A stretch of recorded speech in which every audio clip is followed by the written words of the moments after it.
Neste exemplo, nós falaremos um pouco sobre mais uma das estruturas que compõem o framework de coleções, que é uh, a interface de query e, consequentemente, as classes que a implementam. Muito bem. Então, para discutirmos um pouco esse assunto, vou criar aqui uma classe de testes, selecionando o novo classe Java, e vamos criar aqui teste de query.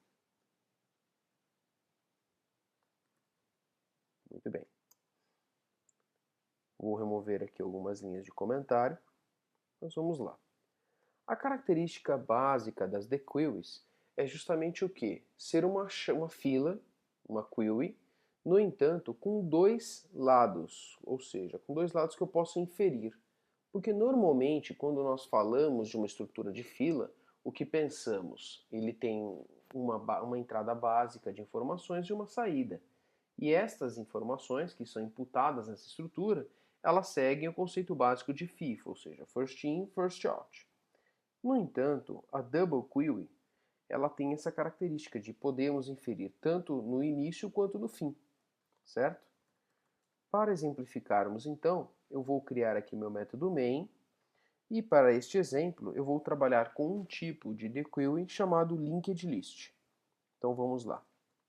Aqui eu vou, primeiramente, criar um objeto do tipo linked-list, tipando ele já adequadamente com um tipo string, por exemplo. E vamos colocar aqui lista igual a new linked-list. Aproveitando aqui, fazendo um parênteses, a linked-list, ela basicamente em Java representa a implementação de uma lista duplamente encadeada, ou seja, todos os elementos estão sempre relacionados, tanto com o seu anterior quanto com o seu próximo. Então isso é muito interessante, pois favorece aí um processo de percorrer elementos, tanto do início para o fim, quanto do fim para o início, com a mesma performance, ok? Então é uma estrutura de dados bastante interessante quando se deseja aí navegar entre os elementos por qualquer um dos dois lados. Muito bem. Então, lista ponto. Aqui, então, nós temos todos os métodos aí correspondentes, então, à linked list, ok? Então, se observarmos aqui os métodos offer, nós temos o offer tradicional, ok? Temos um offer first e um offer last, ok? Então, olhem só. Primeiro eu vou utilizar o offer tradicional e vou inserir aqui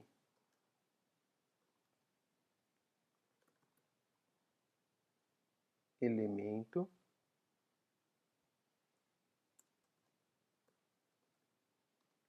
elemento 1, ok? Vou fazer mais um offer normal, inserindo o elemento 2, e vou fazer aqui a impressão dessa lista para que vocês vejam como que isso refletiu dentro da sua estrutura. Olhem lá. O elemento 1 foi o primeiro a entrar na fila, ok?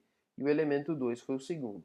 Ou seja, é natural pensarmos que os elementos estão entrando neste sentido e, consequentemente, sairão neste sentido. Pois bem, agora, imaginem que eu chame novamente o método offer, mas não o offer tradicional. Eu vou chamar, por exemplo, o método offer first. Okay? Aqui no offer first, eu vou criar o elemento 3. Inseri na minha fila e agora vou apresentar os resultados aqui, ou melhor dizendo, eu chamei a variável de lista, vou chamá-la aqui então de fila, só para deixar um pouco mais adequado. Vamos lá. Fila. Muito bem. Vamos fazer aqui a impressão. Olhem lá, olhem só o que aconteceu. Na primeira impressão, eu havia inserido o elemento 1 primeiro e o 2. Então, como eu comentei, eu segui esta ordem. No entanto, já aqui nessa nova impressão, percebam que o elemento 3, que foi o último a ser inserido, ele praticamente furou fila, ou seja, ele entrou aqui como um primeiro elemento da lista. Então, como eu comentei, a grande capacidade desse tipo de estrutura é justamente nós podemos inferir dos dois lados, seja aqui no primeiro elemento da lista, Ou ainda, por exemplo, eu poderia fazer um offer last 4, que praticamente tem o mesmo comportamento do offer tradicional. Olhem só, offer last, se executar, vocês perceberão que ele entrou aqui pelo lado correto, tá certo? Da mesma forma, nós temos esse tipo de comportamento, né, de operar nas duas pontas, para o método pull. Olhem só, eu tenho o pull tradicional, pull first e pull last. Então, o pull tradicional, como já imaginamos, ele deve então remover o elemento que está na primeira posição da minha fila. Vamos fazer o teste? Olhem só. Muito bem. Inserimos, fizemos aqui todas as inserções e aqui nessa linha nós fizemos o pull. Então, olha só o que aconteceu. O elemento 3 que estava aqui na primeira posição, ele foi removido, ok?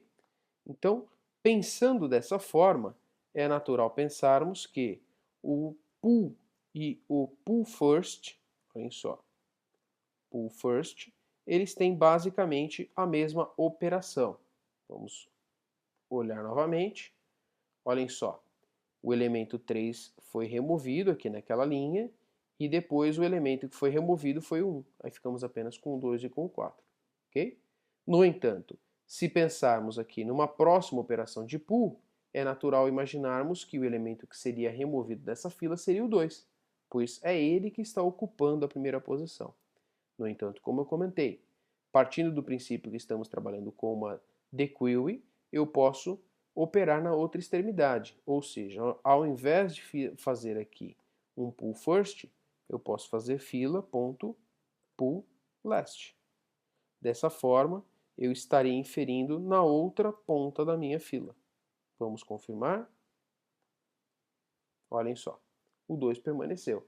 Ou seja, o grande potencial desse tipo de estrutura é poder operar ou no primeiro ou no último elemento livremente, ok? Aí realmente considerando e operando como se nós tivéssemos uma fila de duas entradas. Por isso o nome dequery.